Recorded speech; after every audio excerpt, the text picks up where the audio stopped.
अवैध रूप से बनी मस्जिदों को लेकर रेलवे सख्त। अवैध मस्जिदों पर चलाया जा रहा बुलडोजर। बंगाली मार्केट मस्जिद तकिया बब्बर शाह को नोटिस। रेलवे ने 15 दिन में अवैध कब्जा हटाने को कहा। ये मस्जिद सैकड़ों साल पुरानी है। तो अवैध मस्जिदों को लेकर रेलवे सख्त। बंगाली मार्केट तो रेलवे ने कहा कि 15 दिन में अवैध कब्जा हटाया जाए और इसे लेकर अब सख्त नजर आ रही रेलवे। ये मस्जिद सैकड़ों साल पुरानी है, मस्जिद कमेटी के द्वारा कहा गया। तो अवैध रूप से बनी मस्जिदों को लेकर रेलवे सख्त और इसे हटाने की बात कही। अवैध मस्जिदों पर चलाया जाएगा बुलडोजर। तो बंगाली मार्केट मस्जिद तकिया बब्बर शाह को नोटिस। रेलवे ने दिल्ली की बंगाली मार्केट स्थित मस्जिद को नोटिस दिया। रेलवे ने नोटिस में मस्जिद प्रशासन को 15 दिन के अंदर अतिक्रमण हटाने के लिए कहा। वहीं इसको लेकर टीचर फारूक अहमद से हमारे संवाददाता ने खास बातचीत की है। इस दौरान उन्होंने क्या कुछ कहा है, आपको सुनवाते हैं।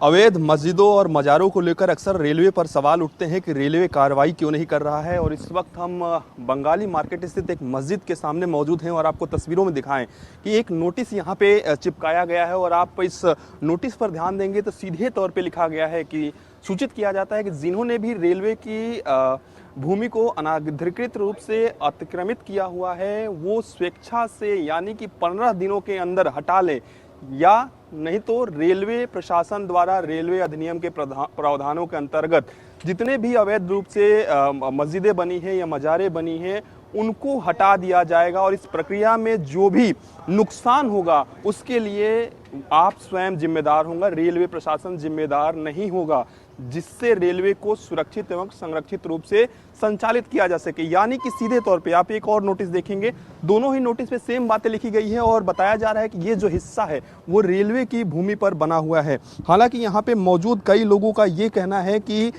ये जो मस्जिद है वो ये वर्षों पुरानी है और कहीं ना कहीं अवैध नहीं है। हालांकि रेलवे की ओर से बकाया यहाँ पे नोटिस दिया गया है और ये वो मस्जिद आप देख रहे हैं और इसी पर कहीं ना कहीं अब रेलवे कार्रवाई कर सकता है। नोटिस चिपका दी गई है। अब देखने वाली बात होगी कि मस्जिद कमेटी की ओर से क्या कुछ बयान दिया जाता है, वहीं रेलवे इस पूरे मामले में कब कार्रवाई करता है, क्योंकि 15 दिनों का कहीं ना कहीं समय दिया गया है। वीडियो राज के साथ पीयूष तिवारी, नई दिल्ली। दिल्ली में एक बार फिर बाढ़ का अलर्ट है। सोशल प्राइड वेलफेयर सोसाइटी की ओर से कंचनगुंज ने बाढ़ पीड़ितों के लिए आपदा राहत शिविर और स्वास्थ्य चेकअप शिविर का आयोजन किया गया। आपको बता दें कि सोशल प्राइड वेलफेयर सोसाइटी एक पंजीकृत एनजीओ है जो दिल्ली एनसीआर की सेवा करती है। सोसाइटी के कंचनगुंज में हो रही बाढ़ पीड़ितों की मदद के लिए प्रेरित कदम उठाए हैं और एक बाढ़ राहत शिविर के साथ ही स्वास्थ्य चेकअप शिविर का आयोजन किया गया।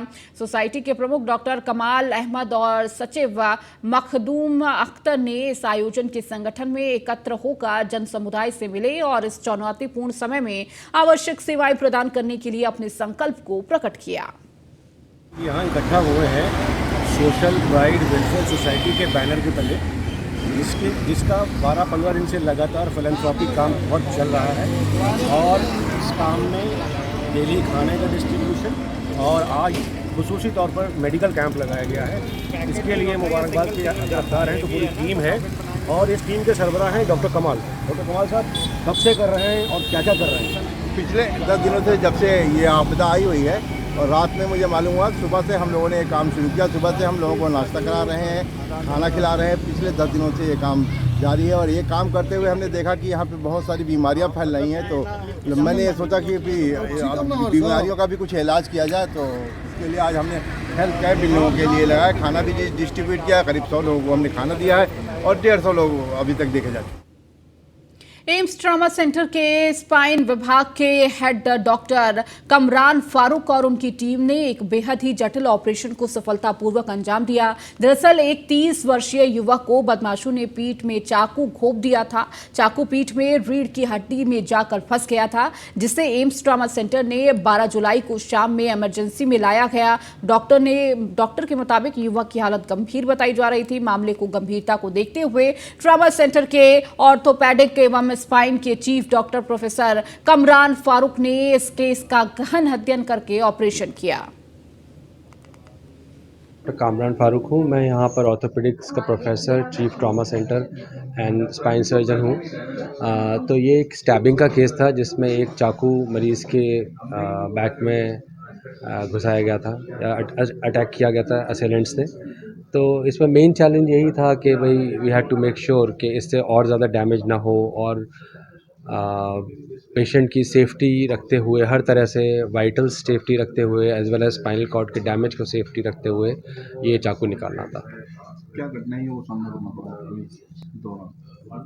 कठिनाइयाँ तो सबसे इसमें टेक्निकल यही रखना था कि हमें बहुत केयर और प्लानिंग के साथ ये केस करना था कि भाई कैसे हम लोग इसको बेहोश करेंगे। नॉर्मली पेशेंट को सुपाइन करके बेहोश करते हैं, इसमें we had to make sure कि बिना मूवमेंट किए। मेन चीज़ दो थी कि एक तो इसमें मूवमेंट बिल्कुल मिनिमल होना चाहिए था और दूसरी चीज़ थी प्लानिंग कि हम इसको कहाँ से अप्रोच करेंगे, कैसे हम लोग स्पाइन सर्जरी करेंगे ताकि बिना इसको हिलाए हुए या बिना एनी फर्दर डैमेज किए हुए हम इसको सेफली इस चाकू को बाहर निकाल पाते हैं और स्पाइन को स्टेबलाइज कर पाते हैं। ये मरीज कब आया था सर? ये 12 जुलाई को आया था रात के 10 बजे करीब। सर्जरी कितनी देर तक चली, कितने डॉक्टर? तो हमारी एक्चुअली जो सर्जिकल टीम, जो स्पाइन टीम थी वो 4 लोग थे उसमें, और जो एनेस्थीसिया टीम होती है उसमें भी कंसल्टेंट होते हैं, रेसिडेंट्स होते हैं। तो कुल मिला के आप कहें, और फिर इमरजेंसी में जो रिसस्टेट करने की टीम होती है वो अलग है। तो कुल मिला के आप कहेंगे इमरजेंसी की टीम तो बहुत बड़ी होती है एक्चुअली, तो लेकिन जो एनेस्थीसिया की टीम है और जो सर्जरी टीम है कुल मिला के करीब 8 से 10 डॉक्टर इन्वॉल्व थे। अभी मरीज की क्या स्थिति है? अभी मरीज बिल्कुल स्टेबल है, स्पाइन भी स्टेबलाइज कर दी गई है, चाकू निकाल लिया गया है, पेशेंट वॉक भी कर रहा है। जो इनकी डैमेज हुई है स्पाइनल कॉर्ड ये चाकू की वजह से, वो तो डैमेज ही है, लेकिन कोई भी डैमेज फर्दर एक्सरबेट नहीं हुआ या एग्रेवेट नहीं हुआ है, बढ़ा नहीं है, और जो नॉर्मल कॉर्ड थी उसको हमने प्रिजर्व किया है। आपने बताया कि लेफ्ट पैर की जो शक्ति है वो कम हो गई है, सब कब तक सामान्य रूप से ये सही हो पाएगी? ये कहना बहुत मुश्किल है कि पूरी पावर आ पाएगी कि नहीं या पूरी तरह से सामान्य हो पाएगा कि नहीं, लेकिन हम उम्मीद करते हैं कि थोड़ा तो जो अभी है इनकी पावर और सेंसेशन पैर में वो। लुधियाना के ज्वेलर्स से दिल्ली में फर्जी CGST अधिकारी बनकर ज्वेलर्स से हुई 10 किलो सोना के लूट मामले का पुलिस ने खुलासा किया है। बारी जिले से स्पेशल स्टाफ ने फर्जी में CGST अधिकारी को गिरफ्तार किया। फर्जी CGST अधिकारी ने लुधियाना जाते समय रास्ते में लूट की वारदात को अंजाम दिया। पुलिस के मुताबिक ज्वेलर्स के करीबी ने ही साजिश रची थी। के रानीबाग एरिया में एक अनोखी लूट सामने आई है, जिसमें 10 किलो गोल्ड की ज्वेलरी जो कि लूटी गई है, उसी के बारे में जानकारी लेते हुए हमारे साथ बाहरी जिला के DCP हरिंदर सिंह जी मौजूद हैं। सर, ये क्या है पूरा मामला, सर इसकी जानकारी बताएं। लुधियाना में एक RN ज्वेल्स के नाम से शोरूम है जिसके मालिक रविंद्र कुमार हैं, जिनका गोल्ड का काम है, और दिल्ली से अक्सर उनके लिए गोल्ड की सप्लाई जाती थी, उनके एम्प्लॉय लेके जाते थे। 10 जुलाई को उनका एक ड्राइवर करतार सिंह और उनका एम्प्लॉय राजन बाबा यहाँ से 10 kg गोल्ड, जो 1-1 kg के 10 प्लेट्स थी, लेके जा रहे थे। रास्ते में रानीबाग के पास एक I-20 कार ने उनको इंटरसेप्ट किया और उसे 2 लोग उतर के आए, जिन्होंने अपने आप को CGST का इंस्पेक्टर बताया, अपना आई कार्ड भी दिखाया और ये बताया कि उनके पास इन्फॉर्मेशन है कि ये गोल्ड अनऑथराइजली आप लेके जा रहे हैं, और उन्होंने गोल्ड सीज़ कर लिया और ये कहा कि अपने ऑनर को बताइए कि डॉक्यूमेंट्स लेके आएँ ऑफिस में, उसके बाद ही गोल्ड रिलीज़ किया जाएगा। मालिक अगले दिन लुधियाना से दिल्ली CGST ऑफिस आते हैं। यहाँ पता चलता है कि ना इस तरह का कोई वहाँ अधिकारी पोस्टेड है, ना ही इस तरह की उन्होंने कोई सीजर की है। 2-3 दिनों तक अलग अलग GST ऑफिसेज़ में, दिल्ली में, पंजाब में, हरियाणा में, अपने लेवल पे वो इंक्वायर करते रहे ये पता करने के लिए कि किस एजेंसी ने उनका गोल्ड सीज़ किया है। जब उन्हें कुछ पता नहीं चल पाया, देन ही रियलाइज्ड कि उनके साथ लगता है कोई धोखाधड़ी हुई है, जिसकी वजह से फिर वो पुलिस के पास आए। हमारे पास 15 तारीख को आया, हमने FIR दर्ज किया उसमें चीटिंग इम्पर्सनेशन का, और उसके बाद हमारे स्पेशल स्टाफ की टीम ने पूरी मुस्तैदी के साथ इस केस को वर्कआउट करने के लिए, अपराधियों को पकड़ने के लिए पूरी मुहिम चलाई। जैसे जैसे हमने इन्वेस्टिगेशन को आगे बढ़ाया, ये बात सामने आने लगी कि कंप्लेनेंट का एक एम्प्लॉय जो यहाँ से साथ में गोल्ड लेके जा रहा था, वो कहीं ना कहीं इसमें शामिल है, क्योंकि उसके इन्फॉर्मेशन के बेसिस पे ही ये सारी मूवमेंट नोटिस में आ रही थी। और अल्टीमेटली हमने सुशील कुमार नाम के एक अपराधी को पकड़ा है, जो कंप्लेनेंट का जानने वाला भी था, जो लुधियाना का ही है, और उसे ये पता था कि रविंद्र कुमार के गोल्ड की कंसाइनमेंट दिल्ली से अक्सर जाया करती है, और इस एम्प्लॉय को उसने विन ओवर किया हुआ था, जो उसको पल पल की जानकारी देता रहे, और उसके बेसिस पे ये पूरे वारदात को अंजाम दिया गया। हमारी पूरी टीम जब पंजाब में अलग अलग रेड की तो उसके बाद हमने सुशील को अरेस्ट किया। उसको अरेस्ट करने के बाद उसके इंस्टांस पे हमने 8 किलो गोल्ड जो करीब। क्लू की बात करें तो सर पुलिस को क्लू कहाँ से मिला कि ये लोग शामिल हो सकते हैं? हमारी इलेक्ट्रॉनिक सर्विलेंस है प्लस ह्यूमन इंटेलिजेंस भी है और काफ़ी हमारे काबिल ऑफिसर्स हैं जिन्होंने इस पूरे केस को डेप्थ में जाके एनालाइज किया, कौन कौन लोग शामिल हो सकते हैं, कहाँ से उनको क्लू मिल सकती हैं। इलेक्ट्रॉनिक सर्विलेंस का काफ़ी हेल्प मिलता है। जो लोग इस केस में जुड़े हुए हैं, चाहे वो कंप्लेनेंट की साइड से हो या किसी पे डाउट हो, उनके कॉल डिटेल्स हैं, उनके प्रेजेंस हैं, लोकेशंस हैं, फुटेज वगैरह भी सर कुछ सामने आया। कई एविडेंसेस हैं जिसके बेसिस पे हमने ये कंक्लूड किया कि जो वारदात में शामिल i20 कार थी वो वारदात के बाद पंजाब गई है और पंजाब में जब लोग बीच में गाड़ी में बैठे हैं उसमें एक सुशील भी था, तो उसके बारे में हमें पता चला और उसके बाद आगे कार्रवाई हुई। प्रोफाइल की बात करें तो क्या प्रोफाइल है सर इनका? सुशील कुमार कंप्लेनेंट का जानने वाला भी है, अच्छा खासा प्रोफाइल है। Although he has 18 cases registered against him, लेकिन वहाँ पे उसके ऊपर गोली चलाने की भी वारदात हुई थी जिसकी वजह से वहाँ हाई कोर्ट ने उसको PSO भी दिया हुआ है, जिसका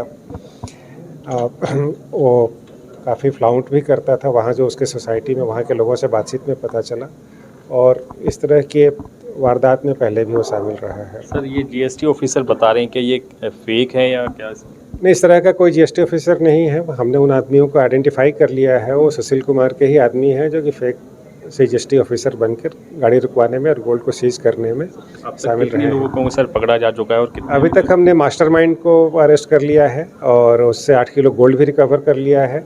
वो लोग जो मास्टरमाइंड को असिस्ट करने में, including the employ of complainant, उनको रेड करने के लिए हमारी अलग अलग टीम छापेमारी कर रही है। मैंने क्यों सुशील कुमार को हमने 3 दिन के पुलिस रिमांड पे लिया हुआ है ताकि उसके साथ हम अलग अलग जगह रेड करें और बाकी के गोल्ड और क्रिमिनल्स को पकड़ें।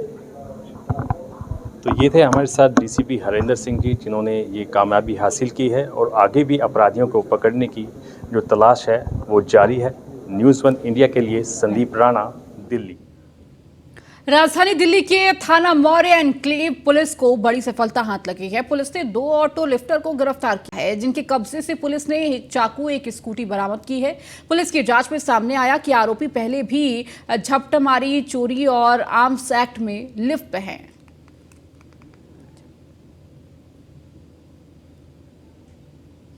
दिल्ली के नेब सराय इलाके में एक अनोखी चोरी का मामला सामने आया जिसमें अनोखे तरीके से बैंक ATM से पैसे चुराए गए हैं। चुराने वाले व्यक्ति कैश लोड कंपनी में ATM के रखरखाव का काम करते थे। आरोपियों से पुलिस ने चोरी हुई नकदी रुपए जो 10,20,000 थे उसे वसूले हैं। वहीं संगम विहार के शनि बाजार रोड स्थित एक ATM से नकदी चोरी होने के संबंध में पुलिस को एक PCR कॉल मिली जिसमें पुलिस कर्मचारी मौके पर पहुंचे, जहां फोन करने वाले ने बताया कि उसने कैशियर के साथ शाम लगभग 6 बजे ATM में 7 लाख रुपए जमा किए थे और कुल शेष 23 लाख रुपए हो गए हैं।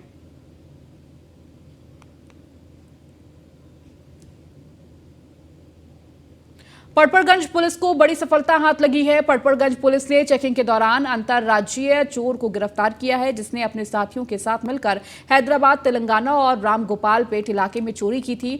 वह नेपाल जाने के लिए बस पकड़ने के लिए आनंद विहार बस टर्मिनल आया था। पुलिस को आरोपी के पास से चोरी के आभूषण बरामद हुए हैं।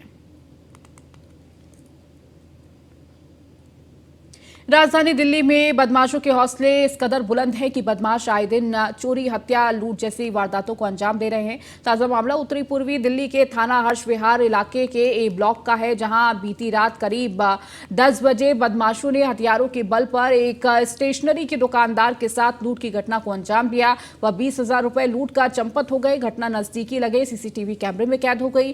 पीड़ित दुकानदार के शोर मचाने पर स्थानीय लोगों ने एक बदमाश को पकड़ लिया और वहीं खुद को घिरता देख दूसरे बदमाश ने हवाई फायरिंग कर दी जिससे इलाके में दहशत फैल गई। मैं जैसे ही शटर लगा के अंदर गया तो 2 नपोश मतलब रुमाल बांधे हुए थे मुंह पे और अंदर घुस के तमंचे की नोक से उन्होंने मेरे से लगभग 20,000 रुपए के आसपास लूट लिए। दुकान स्टेशनरी की है सर। लगभग कितने बजे घटना है? ये लगभग 10:25 के आसपास की घटना है। पूर्वी जिला दिल्ली के कर्मचारियों ने जुआ खेलते हुए 5 लोगों को गिरफ्तार किया है जिनके पास से 1800 रुपए नगद समेत कई सामान मिले हैं। रात्रि गश्त के दौरान पुलिस को यह कामयाबी हाथ लगी है।